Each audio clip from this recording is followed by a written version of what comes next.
Sebelumnya saya perkenalkan terlebih dahulu untuk narasumber kita yang kedua ini, yaitu Mbak Siti Rosida S.Hub MSI, merupakan salah satu juga gitu ya, yang bagian daripada PT Indextat, yaitu sebagai Public Policy Analysis di PT Indextat Konsultan Indonesia.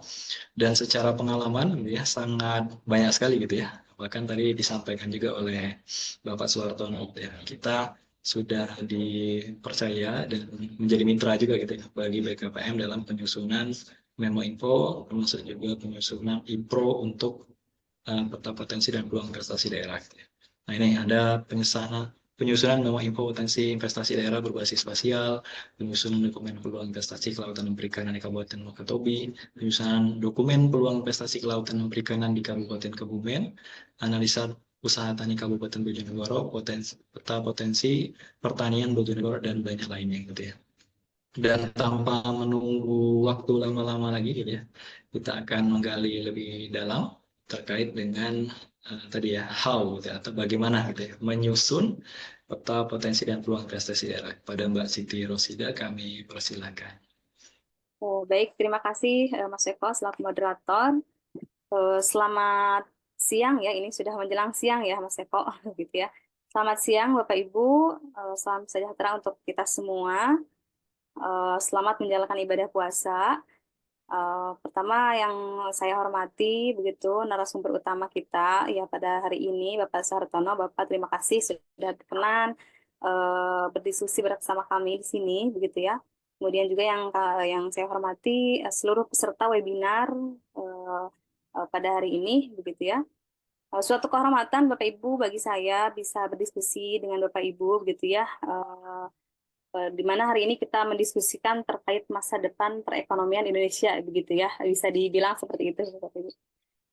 Jadi tadi Bapak Suhartono telah menyampaikan terkait arah kebijakan begitu ya, arah kebijakan maupun strategi peningkatan investasi daerah. Maka saya perwakilan dari PT Indextat begitu melebih berdiskusi terkait how-nya ya yang tadi seperti disampaikan Mas Eko begitu ya, mencakup konsep kemudian juga tahapan penyusunan maupun metodologi seperti itu. Baik, tanpa berlama-lama izin saya share screen Bapak Ibu.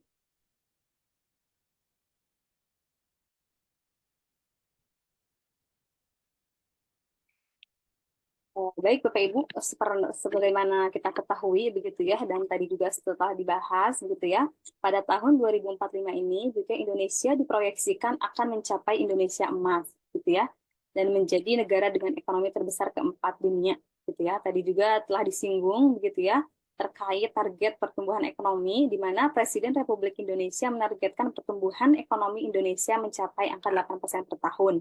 Tentunya angka ini tidak mudah begitu ya untuk dicapai begitu ya Bapak Ibu. Maka dari itu pertumbuhan ekonomi ini harus terus didukung begitu ya oleh kebijakan yang mampu mempercepat perputaran uang dalam negeri begitu ya serta mampu meningkatkan pembukaan lapangan kerja baru gitu ya. Lalu bagaimana strategi pemerintah untuk meningkatkan pertumbuhan ekonomi? Tadi sudah dibahas juga begitu ya. Nah, yang pertama yaitu tentunya mendorong industrialisasi dan hilirisasi sumber daya alam gitu ya. Jika saat ini kita masih banyak mengekspor bahan-bahan mentah begitu ya, produk-produk mentah. Nah, nanti ditargetkan kita bisa mengekspor sumber daya alam kita dalam bentuk yang sudah diolah begitu ya. Nah, kemudian selanjutnya tentunya meningkatkan investasi baik domestik ya maupun asing seperti itu ya.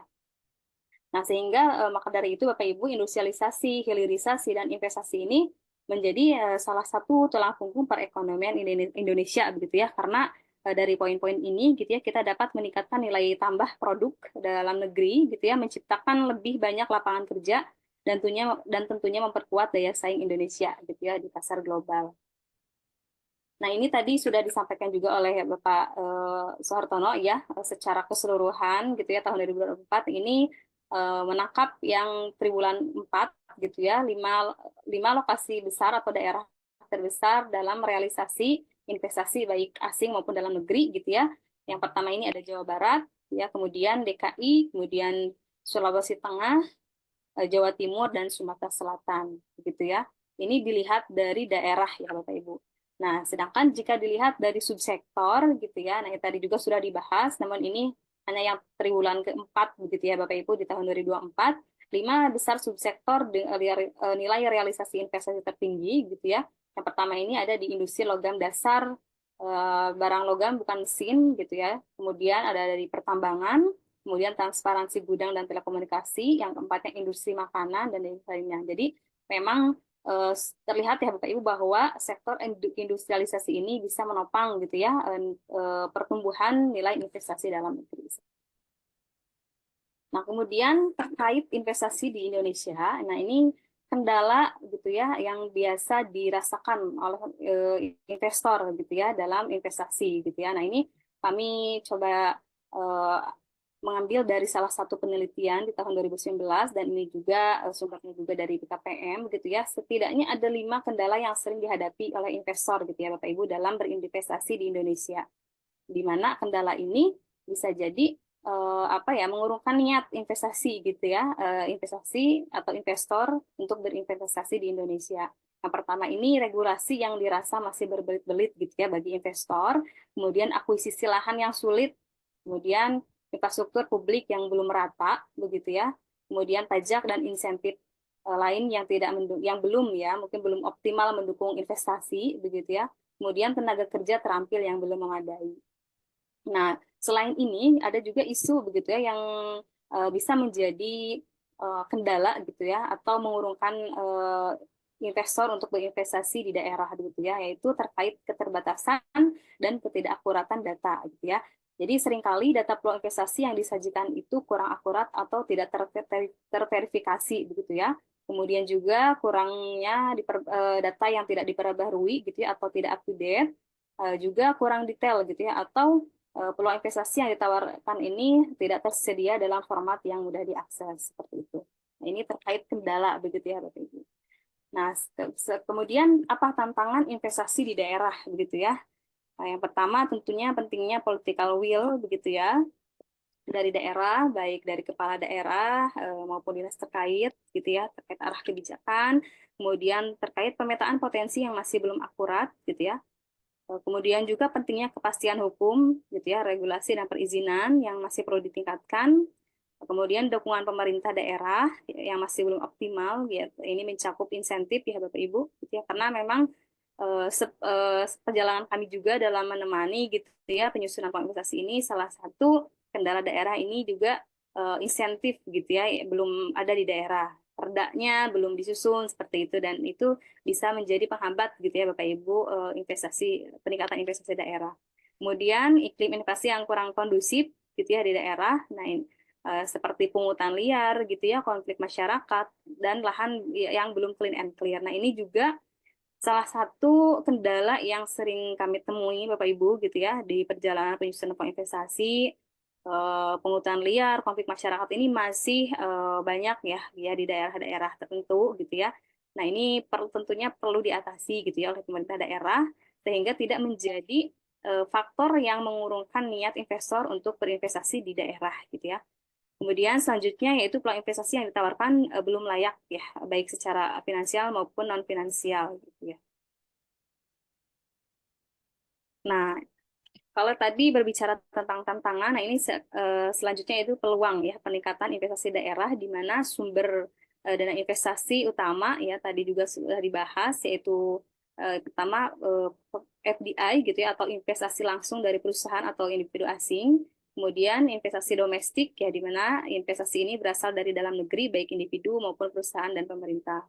Nah, tentunya untuk menarik investasi begitu ya asing maupun dalam negeri ini tentunya perlu ada yang ditawarkan gitu ya oleh daerah gitu ya dan ada hal ini promosi investasi ini berperan sebagai strategi untuk menarik lebih banyak investor gitu ya baik dalam negeri maupun luar negeri. Nah, ini contoh-contoh peluang forum promosi investasi gitu ya Bapak Ibu. IIF begitu ya ada International Investment Forum, Mandiri Investment Forum dan Jakarta Investment Festival. Dan tentunya masih banyak lagi gitu ya dan sepengetahuan saya juga di daerah-daerah itu sudah banyak ya Bapak Ibu expo investasi gitu ya di mana di forum itu daerah mempunyai peluang ya untuk mempromosikan potensi dan peluang investasinya seperti itu. Nah, namun tentunya gitu ya untuk mempromosikan itu tentunya daerah harus memiliki bahan promosi gitu ya yang bisa dibawa atau ditawarkan ke investor. Nah, sehingga apa yang perlu pemerintah daerah siapkan gitu ya untuk menyambut investasi ke daerah. Yang pertama tentunya mengidentifikasi potensi unggulan daerah gitu ya, kemudian menganalisis peluang investasi daerah yang strategis, menarik dan layak ya dari segi bisnis dalam bentuk dokumen IPRO ataupun studi kelayakan begitu ya. Kemudian juga menyelaraskan kebijakan daerah dengan kebijakan pusat, meningkatkan daya saing daerah dan kesiapan infrastruktur, dan memberikan dukungan berinvestasi ya berupa insentif fiskal maupun non-fiskal seperti itu. Nah ini terkait peran pemerintah daerah ya Bapak Ibu dalam mengundang investasi. Nah, di sini tentunya untuk DPM PTSP gitu ya berperan dalam perizinan berusaha, dukungan pemerintah gitu ya. Kemudian Bapeda, kebijakan sektoral rencana pembangunan. Kemudian juga ada Dinas PUPR terkait tata ruang gitu ya, kesiapan lahan gitu ya. Kemudian Dinas Lingkungan Hidup gitu ya terkait izin lingkungannya gitu. Kemudian Dinas Perindak terkait data pasar dan peluang ekspor. Kemudian juga Dinas Tenaga Kerja terkait regulasi dan ketersediaan tenaga kerja gitu ya. Kemudian Dinas Perhubungan terkait aksesibilitas transportasinya seperti apa, dan tentunya dinas-dinas lain gitu ya, seperti Dinas Pertanian, Perikanan, Dinas Pariwisata, Dinas SDM ini tentunya dapat bersinergi ya Bapak Ibu dalam memetakan subsektor dan komoditas unggulan daerah seperti itu. Nah, selanjutnya mengapa gitu ya daerah perlu menyusun peta potensi dan peluang investasi daerah. Nah, tadi juga sudah disampaikan gitu ya. Eh, Penyusunan peta potensi dan peluang investasi daerah ini merupakan mandatori ya dari SK Menteri Investasi BKPM nomor 50 tahun 2023 tentang pedoman penyusunan potensi dan peluang investasi daerah gitu ya. Di mana daerah ini perlu gitu ya menganalisis sektor unggulan gitu ya sampai komoditas unggulan daerahnya apa sampai menyusun peluang investasi yang siap ditawarkan gitu ya, di mana hasilnya nanti dijadikan sebagai acuan bagi investor begitu ya dalam memutuskan pelaksanaan investasi begitu ya di daerah. Nah, tadi juga sudah disampaikan ya Bapak Ibu gitu ya di mana hasil penyusunan peta potensi dan peluang investasi ini gitu ya nanti akan dituangkan gitu ya atau diupload secara elektronik ke dalam portal yang namanya PIR tadi ya setelah dibahas gitu ya dengan hak akses masing-masing di DPM PTSP gitu ya. Nah, jadi intinya eh, web PIR ini Bapak Ibu sudah ada rumah gitu ya, menyediakan rumah-rumah gitu ya untuk daerah baik provinsi maupun kabupaten untuk mengupload dan mempromosikan gitu ya potensi dan peluang investasi Bapak Ibu gitu ya, mulai dari di dalamnya itu ada profil daerah, infrastrukturnya seperti apa, tata ruangnya gitu ya, komoditas unggulannya apa saja, hingga dokumen peluang investasi yang memang siap ditawarkan dan sudah dikaji secara komprehensif seperti itu. Jadi YPIR ini semacam etalasenya investasi yang siap ditawarkan di Indonesia begitu ya kepada investor. Nah, kemudian selanjutnya bagaimana ya tahapan penyusunan peta potensi dan peluang investasi daerah? Tentunya ini mengacu juga pada SK BKPM gitu ya. Yang pertama secara keseluruhan ya Bapak Ibu tahapannya itu analisis peta potensi gitu ya, di mana daerah di tahap awal daerah perlu menganalisis sektor, subsektor hingga komoditas unggulannya apa begitu ya. Nah, nanti yang akhirnya daerah itu menyusun profil atau peta potensi unggulan daerahnya begitu ya. Kemudian setelah diketahui gitu ya sektor unggulannya apa hingga komoditas unggulannya apa, kemudian daerah perlu memetakan peluang investasi dari sektor unggulan itu atau dari komoditas unggulan gitu ya. Perlu dipetakan peluang apa saja yang memiliki peluang untuk dikembangkan gitu ya. Nah, jadi tahapan pemetaan peluang investasi ini mencakup mengidentifikasi peluang usaha potensial yang dapat ditawarkan, kemudian mengidentifikasi daerah atau lokasi gitu ya yang potensial untuk pengembangan investasi, dan mengidentifikasi tantangan gitu ya dan maupun permasalahan ya dalam pengembangan investasi tersebut. Nah, hingga di tahapan studi kelayakan investasi atau IPRO ya Bapak Ibu ya, Investment Project Ready to Offer. Artinya daerah ini perlu sampai menganalisis peluang investasi yang memang siap ditawarkan ke investor. Di mana IPRO ini gitu ya mencakup menganalisis kelayakan peluang investasi yang siap ditawarkan dari aspek hukum, aspek teknis, pasar, finansial, sosial lingkungan, dan aspek risiko seperti itu. Nah, ini adapun maksud dan tujuannya gitu ya, maksud penyusunan peta potensi dan peluang ini yaitu tersusunnya peta potensi dan peluang investasi daerah sebagai salah satu sumber informasi bagi publik, ya, khususnya para calon investor dalam rangka meningkatkan investasi daerah. Tujuannya tentunya sebagai dasar untuk memahami kondisi daerah dengan mengenali potensi, sumber daya, dan keunggulan daerah, gitu ya. Kemudian daerah juga memiliki perencanaan pembangunan yang terarah, gitu ya, sesuai dengan potensi yang dimiliki daerah. Kemudian menciptakan pertumbuhan ekonomi dan meningkatkan daya saing daerah, dan tentunya dapat meningkatkan nilai realisasi investasi daerah. Nah, ini sekilas Bapak Ibu terkait konsep dasar potensi daerah, ya, di mana potensi daerah ini merupakan segala sumber daya yang dimiliki oleh suatu daerah, gitu ya, yang dapat dikembangkan dan dimanfaatkan untuk meningkatkan kesejahteraan masyarakat di daerah. Ya, nah potensi ini bisa berupa sumber daya alam, manusia, budaya, teknologi, gitu ya, dan potensi ekonomi lainnya yang ada di daerah tersebut. Nah, adapun sektor unggulan ini merupakan sektor-sektor ekonomi yang memiliki potensi besar untuk dikembangkan, gitu ya, mempertimbangkan keunggulan kompetitif dan komparatif, gitu ya, sehingga dapat menjadi penggerak utama perekonomian daerah. Nah, ini alur penyusunannya tadi juga telah dibahas, ya, di mana daerah perlu menyiapkan data-data, gitu ya, mencakup data makro, demografi, geografi, dan topologi. Kemudian mengidentifikasi atau menganalisis sektor unggulannya, gitu ya, hingga ke komoditas unggulan.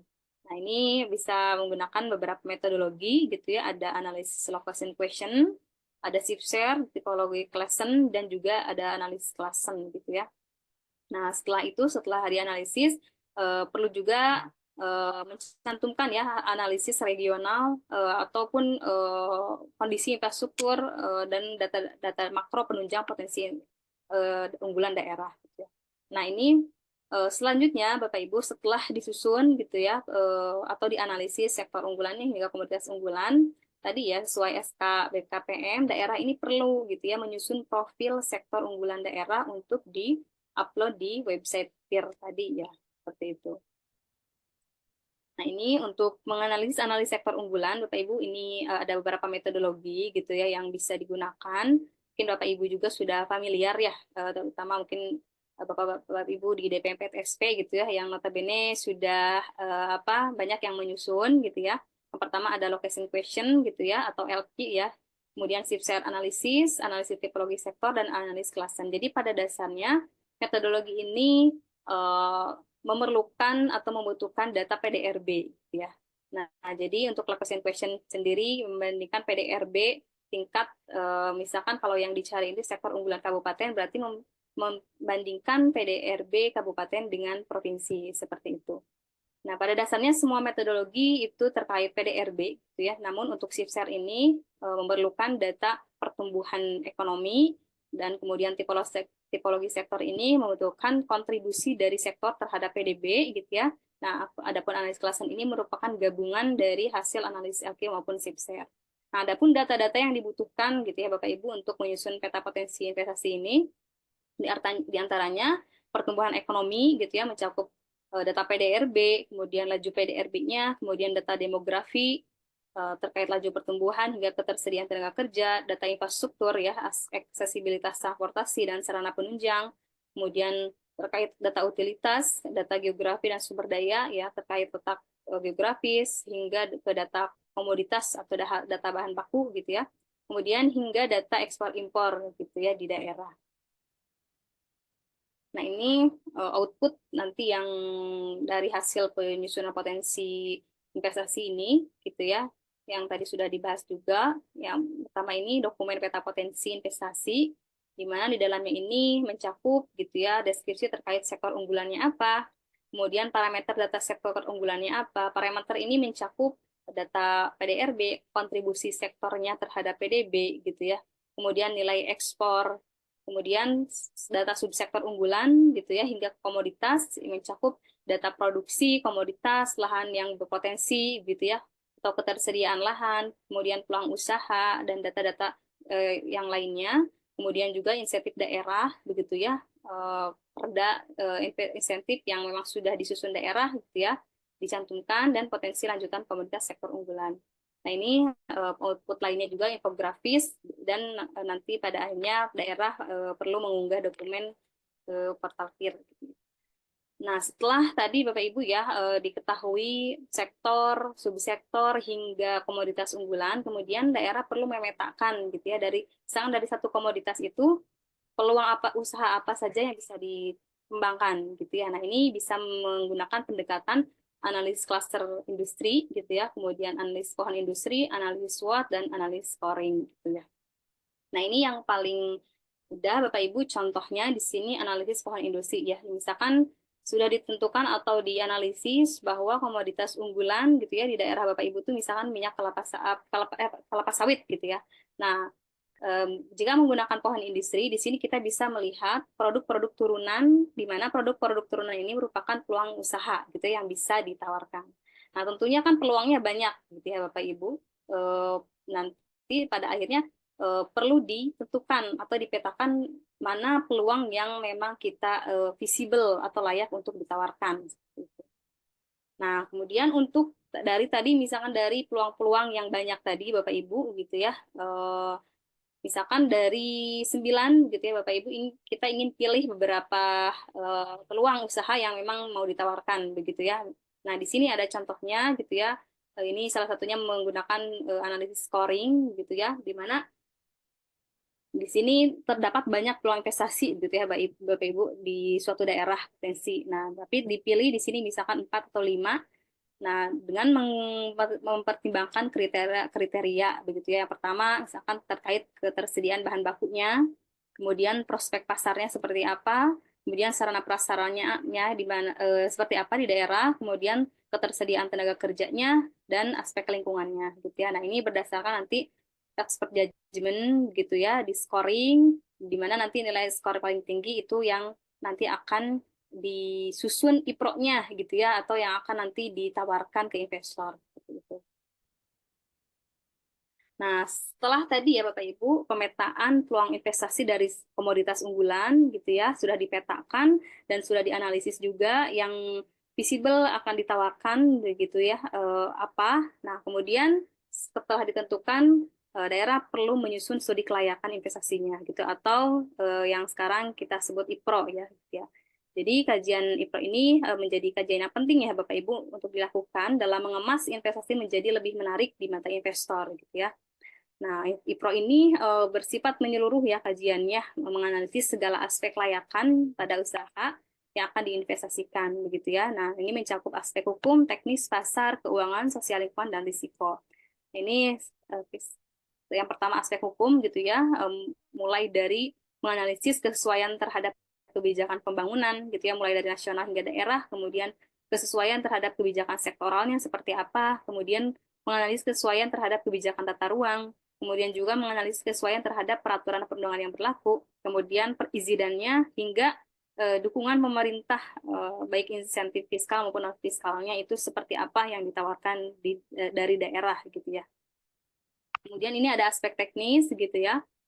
Untuk aspek teknis ini mencakup analisis gitu ya atau identifikasi terkait letak geografis dan kondisi lahan, infrastruktur utama dan penunjang, aksesibilitasnya seperti apa, ketersediaan dan kebutuhan bahan baku gitu ya. Kemudian teknis rancangan tata letak kawasannya seperti apa, rantai pasoknya seperti apa, kemudian hingga ke kebutuhan teknologi. Jadi untuk aspek teknis ini sudah sangat detail gitu ya Bapak Ibu, mulai dari lahan yang akan ditawarkan itu tersedia berapa hektar gitu ya yang akan ditawarkan, status lahannya seperti apa, itu harus sudah clean and clear seperti itu Bapak.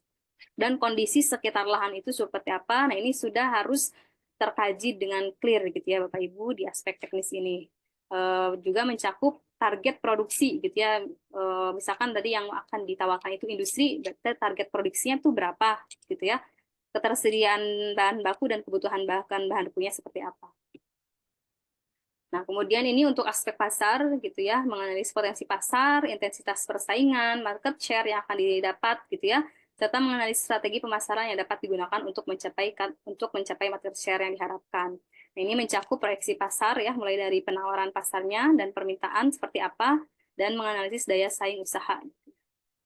Nah, ini untuk aspek keuangan gitu ya, ini yang pertama tentunya perlu ada asumsi kelayakan keuangan yang mulai dari pertumbuhan ekonomi, nilai tukar, inflasi, suku bunga, dan perpajakan. Nah, kemudian dianalisis kelayakan keuangannya gitu ya, mulai dari capeknya berapa gitu ya, kebutuhan investasinya, kemudian biaya operasionalnya berapa, dan hingga nanti bisa menghasilkan nilai kelayakannya yang dilihat dari nilai NPV, IRR, dan payback period. Selanjutnya ini ada aspek sosial dan lingkungan gitu ya, di mana aspek ini digunakan untuk melihat seberapa besar gitu ya pengaruh ataupun dampak usaha yang akan ditawarkan gitu ya terhadap sosial budaya ekonomi dan lingkungan masyarakat. Nah, ini poin analisisnya yang pertama ada dampak dan manfaat sosial ekonomi begitu ya, dan selanjutnya ada dampak lingkungan. Nah, ini ada aspek risiko begitu ya Bapak Ibu. Ya, nah aspek risiko ini pendekatan gitu ya terstruktur dalam mengelola ketidakpastian dan membutuhkan prinsip untuk mengetahui sejauh mana dan kepada pihak mana risiko sebaiknya dialokasikan gitu ya. Nah, aspek risiko ini mulai dari risiko permintaan, kemudian risiko lahan, perizinan, hingga ke risiko sumber daya gitu ya. Nah, Bapak Ibu, untuk melakukan semua analisa-analisa tadi gitu ya, dari aspek hukum sampai risiko begitu ya, agar hasil kajiannya komprehensif tentunya perlu gitu ya data yang akurat pertama, kemudian up to date dan relevan gitu ya. Sehingga hasil kajiannya itu komprehensif, informatif dan menarik dan memang layak ditawarkan ke investor.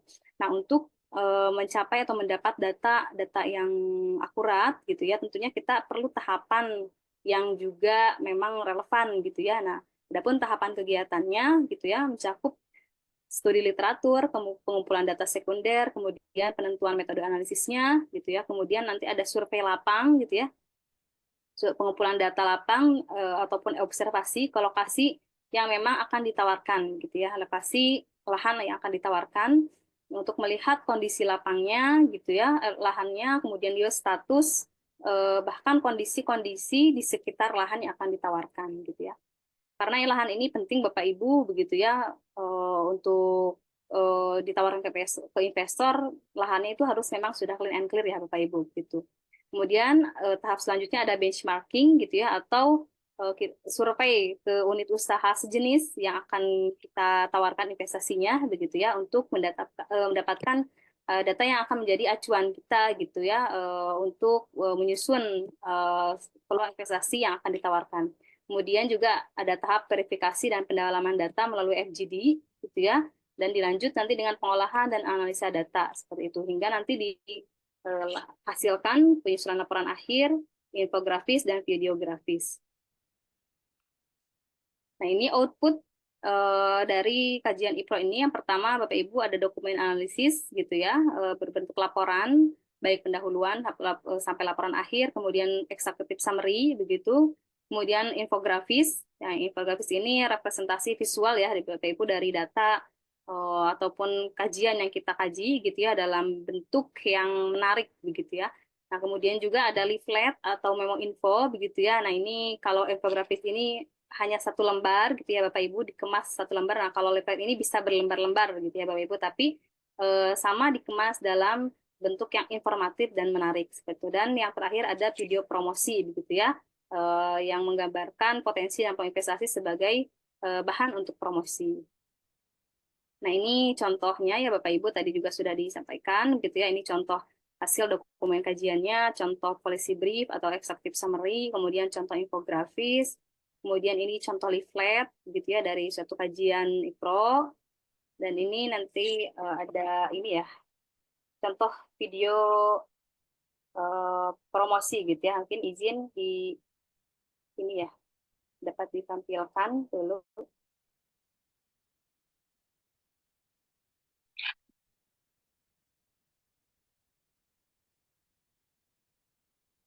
Terdengar nggak ya suaranya? Baik.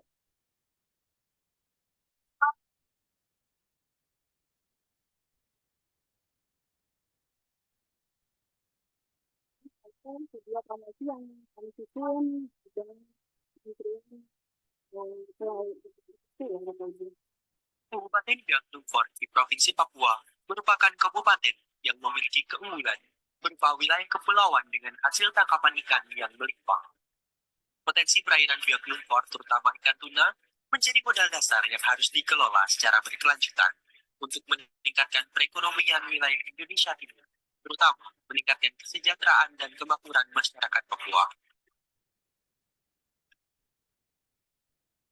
Potensi tuna sirip kuning di bagian tengah dan barat Samudra Pasifik mencapai 1,1 juta ton per tahun yang bisa diakses dari Kabupaten Biak Numfor.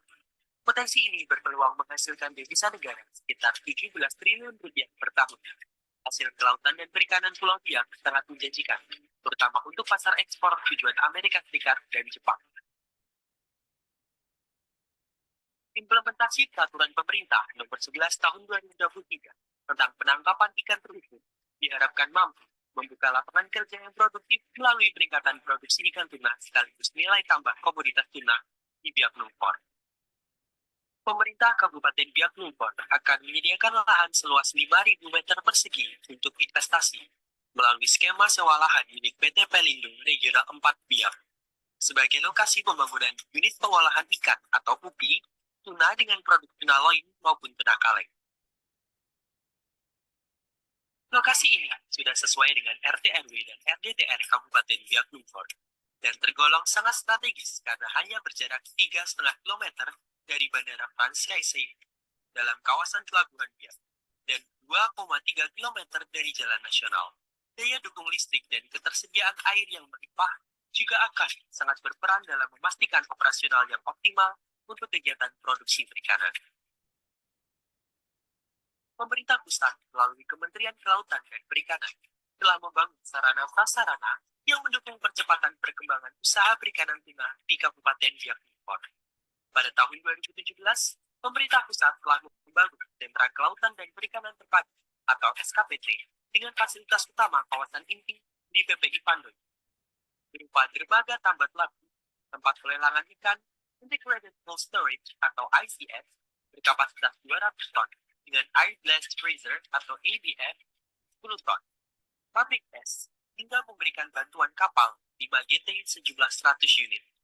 Biak Numfor juga telah menerima bantuan JICA pada tahun 2019 untuk pembangunan dermaga tambahan di Pandoy, Pasar Ikan Pandoy, dan Pasar Ikan Bosni. Tidak hanya itu, pada tahun 2023, Presiden Republik Indonesia Joko Widodo juga telah meresmikan Kampung Nelayan Modern atau Kalamu Samber Bineri dengan berbagai fasilitas yang memadai, seperti pabrik es, cold storage, dermaga, bengkel kapal, sentra kuliner, dan balai pertemuan nelayan. Untuk merealisasikan unit pengolahan ikan tuna terintegrasi di Kabupaten Biak Numfor yang dilengkapi armada kapal penangkapan ikan dan fasilitas pengolahan dengan produk akhir tuna loin dan tuna kaleng, maka diperlukan investasi total senilai 190,195 miliar yang terdiri dari capital expenditure sebesar 68,507 miliar dan operational expenditure sebesar 121,687 miliar. Peluang investasi industri pengolahan tuna terintegrasi ini dinilai sangat layak secara finansial karena memiliki nilai return of investment atau ROI sebesar 16,11%, internal rate of return atau IRR 33,63%, net present value atau NPV 80,047 miliar, dan payback period selama 2 tahun 11 bulan. Lingkungan yang ramah, sumber daya alam melimpah, serta dukungan pemerintah menjadikan Biak Numfor sebagai lokasi yang ideal untuk berinvestasi. Kami mengundang investor untuk bergabung dalam mengembangkan industri perikanan tuna berkelanjutan di Indonesia. Bersama-sama, kita wujudkan Indonesia sebagai penghasil komoditas tuna yang berkualitas dan berdaya saing global. Selamat datang di Biak Numfor, rumah bagi ikan tuna terbaik dunia.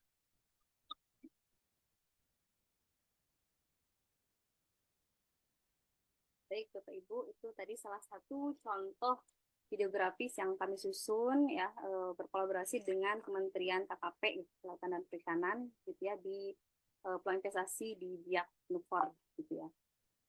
Nah, jadi Bapak Ibu begitu ya, dari tadi tahapan mulai dari potensi hingga peluang investasi yang siap ditawarkan, salah satu yang penting itu data ya Bapak Ibu. Jadi data ini merupakan aset yang berharga tentunya ya bagi setiap institusi gitu ya. Nah, dengan data yang akurat dan relevan gitu ya, dan penyajian data peluang investasi yang informatif dan menarik dapat mengundang investor datang ke daerah begitu ya, sehingga dapat mendorong pertumbuhan ekonomi di daerah seperti itu.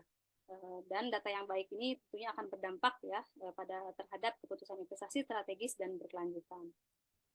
Nah, ini mungkin Bapak sekilas perjalanan Indeksar dalam mendampingi gitu ya klien dalam menyusun peta peluang investasi hingga IPRO gitu ya, mulai dari Kementerian Investasi, BKPM gitu ya, mulai dari tahun 2022, kemudian juga Kementerian Kelautan dan Perikanan gitu ya dari tahun 2023 hingga sekarang, hingga tahun 2024 kemarin. Kemudian juga ada di KKP ini kita sudah menyusun di beberapa daerah gitu ya, mulai dari tadi di Biak, Nufor, kemudian di Tual, Maluku gitu ya, kemudian di Kebumen dan di Wakatobi gitu. Dan ada juga kami mendampingi daerah-daerah lain gitu ya untuk pengajian peta potensi ini, mulai ada di Bojonegoro, kemudian di Blora dan di Mojokerto dan daerah lainnya seperti itu.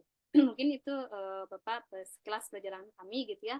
Apabila Bapak Ibu nanti ingin gitu ya konsultasi eksklusif gitu, bersama kami gitu ya terkait penyusunan peta potensi dan kuantifikasi ini, Bapak Ibu dapat menghubungi kami begitu ya dengan kontak yang sudah tertera nanti. Mungkin baik Bapak Ibu itu yang dapat saya sampaikan terkait penyusunan peta potensi dan kuantifikasi investasi daerah.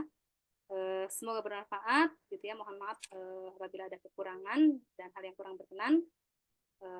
Saya akhiri dan saya kembalikan kepada moderator.